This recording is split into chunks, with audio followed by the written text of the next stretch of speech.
양소영 변호사의 상담소, 양담소를 찾아주신 여러분 환영합니다. 양소영입니다. 성인용품인 리얼돌 들어보셨죠? 수입 통관 보류 처분을 취소하라는 법원 판결이 나왔습니다. 이번 판결을 두고 여러 의견이 나오는데요. 한편에선 여성의 존엄을 훼손하는 리얼돌의 수입 판매를 허용해선 안 된다는 비판이 나오고 있고요. 반면 성기구 사용 또는 개인의 자유라는 반박도 나옵니다.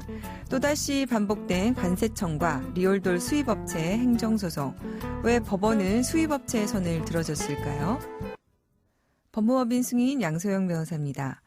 A사는 지난 2019년 중국 소재 업체로부터 성인 여성 전신과 비슷한 모양의 인형인 리얼돌 1개를 수입하면서 김포공항 세관에 수입 신고를 했습니다.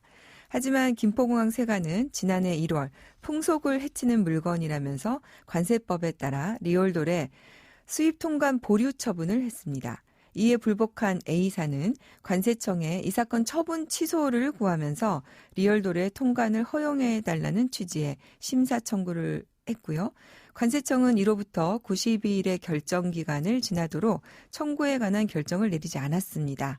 그래서 A사는 이 사건 물품은 실제 인체 형상과 다르고 세세한 특징이 표현되지 않아서 인간의 존엄성과 가치를 심각하게 훼손하거나 왜곡했다고 볼 수는 없다면서 법원의 최종적 법률 해석 원칙에 위배되는 처분을 해서 위법하다면서 이 사건 소송을 냈습니다.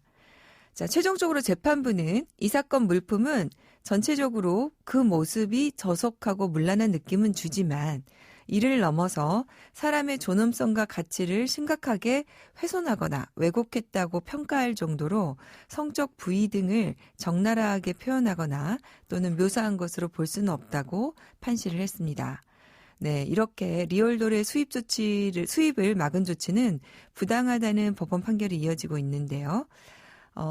이제 이렇게 법원 판결이 계속 나온다면은 앞으로 이와 관련해서 어쨌든 성인 용품이다 보니까 걱정되는 점은 이러한 이제 성인 용품이 아동 청소년들에게 무분별하게 노출이 되지 않도록 하여간 만들어야 되는 또 관련 제도가 정비돼야 되는 것이 필요하지 않을까 고민이 되는 지점입니다. 자, 이렇게 양담소에서 함께 나눠볼 법률 궁금증이 있으시다면 YTN 라디오 양소영 변호사의 상담소 홈페이지에 남겨주시면 됩니다. 화나고 답답하고 억울한 당신의 법률 고민 함께 풀어볼게요. 오늘은 강효원 변호사님과 함께 하겠습니다. 변호사 안녕하세요. 안녕하세요. 오늘 준비된 사연 듣고 우리 강 변호사님과 자세한 얘기 나눠보도록 하겠습니다. 저희 3남매는 어려서부터 아버지에 대한 원망이 컸습니다. 아버지는 알코올 중독에 빠져서 제대로 직업을 가져본 적도 없고 어머니에게 생활비도 주지 않아서 어머니가 공장 일을 하시면서 3남매를 키웠습니다. 심지어 아버지는 여자들을 만나며 집에 안 들어오기도 일쑤고 술에 취해 집에 오면 어머니와 저희 3남매를 때리고 욕하며 온갖 물건들을 던지고 부셨습니다. 결국 어머니는 아버지와 이혼하고 3남매를 데리고 집에서 나왔고 아버지와 연락을 끊었습니다. 그렇게 저희는 40대가 되었고 어머니를 모시고 살게 되었습니다. 말도 안 되는 상황이 벌어졌습니다. 어머니와 이혼 후 다른 여자와 동거를 하던 아버지가 저희 3남매에게 부양료 청구를 해왔습니다. 아버지로서 자격도 없는 사람이 부양료를 달라니 이게 가능한 일인가요?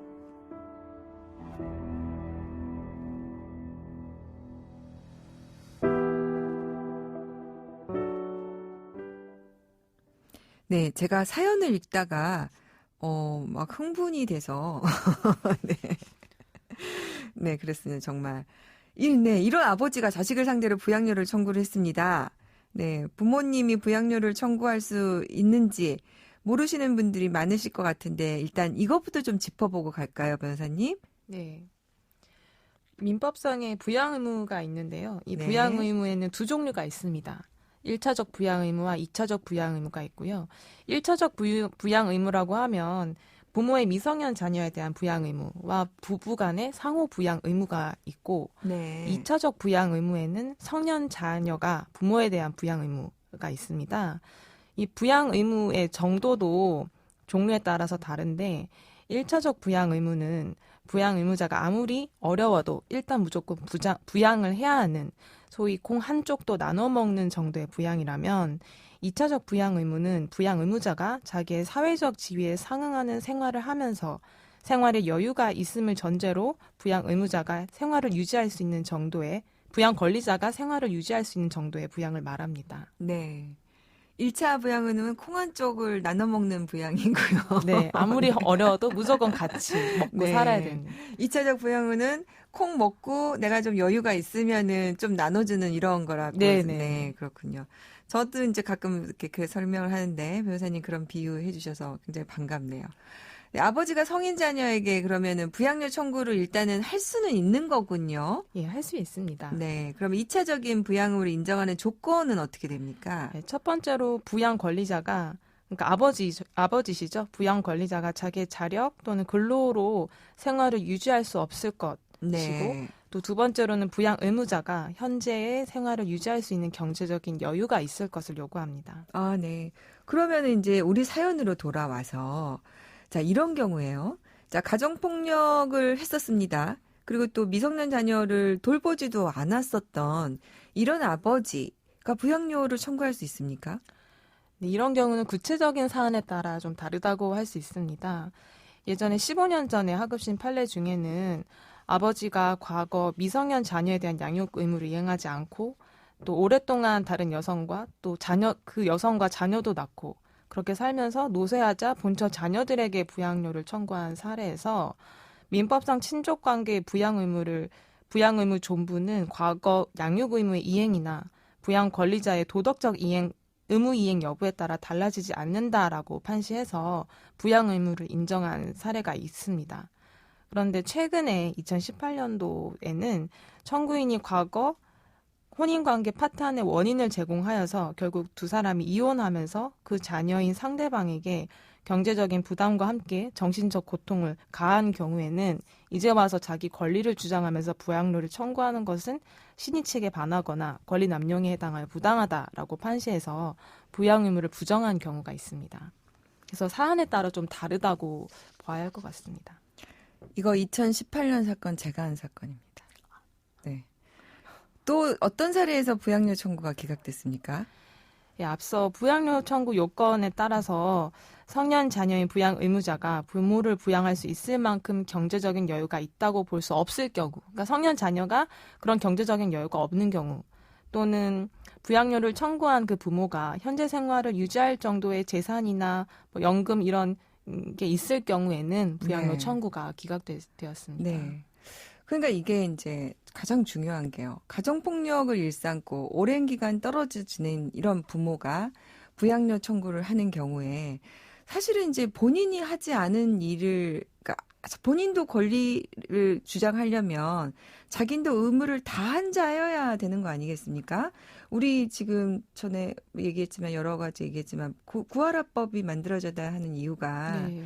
양육의 의무를 다하지 않은 부모가 상속을 하겠다는 경우에 이 상속 자격을 박탈해야 된다고 하는 게 그런 부모가 상속을 받는 걸 박탈해야 되는 것처럼 이렇게 가정폭력에 입사하고 부양을 하지 않은 부모가 이제 와서 부양을 한다고 하면은 이게 이제 권리남용이 아니냐, 신의 측에 반하지 않느냐 이렇게 이제 판단이 되어야 된다는 거죠. 예. 자, 그러면 결론을 조금 변호사님 내려주시면 어떻습니까? 사연의 경우에. 사안의 경우에는 이제 아버지가 아버지로서 자신이 부양 의무자였을 때 자신의 의무를 이행하지 않은 것도 이 사건에서 굉장히 중요한 영향을 미칠 것 같습니다만 일단은 기본적으로 원칙적으로 요건에 따라서 네. 아버지가 실제로 어떠한 재산이 있고 뭐 네. 어떠한 연금이 있는지 뭐 이런 재산 관계가 좀 현재 상황. 예, 현재 네. 상황이 파악되어야 될 것 같고 지금 이제 부양 의무자가 된 성인 자녀분들이 경제적으로 어떠한 경제 상황을 가지고 계시는지 네. 이게 좀 기본적으로 파악이 돼야 될 것 같습니다. 최근에 이제 국가에서 그 노령연금 등으로 해서 기본적인 생활이 보장이 되고 있고 네. 또 자녀들의 경우에도 현실적으로 사실은 자녀를 키우면서 40대 정도 되면 경제적으로 본인들도 좀 어렵지 않습니까? 네, 가장 돈이 네. 많이 지출되고 그렇다면 있는. 이제 이런 경우에 부모를 부양해야 될 정도의 상황인지 자, 이 부분이 이제 판단이 되어야 된다. 네, 네. 이제 그런 부분이군요. 그러니까 부모가 부양의 필요성이 있는 것이냐. 그다음에 자녀들이 부양할 정도의 여력이 있는 것이냐. 네. 그다음에 지금 남매가 지금 여기가 세 남매라고 했나요? 네, 3남매라고 되어 있습니다. 그러면 이 3남매는 똑같이 금액을 부담하는 겁니까? 이 경우도 각 형제별로 어떤 소득이나 재산 상황을 봐서 그 금액도 좀 달라질 수 있습니다. 네. 이제 그런 것도 다 이제 구체적으로 판단이 돼서 나오겠군요. 네.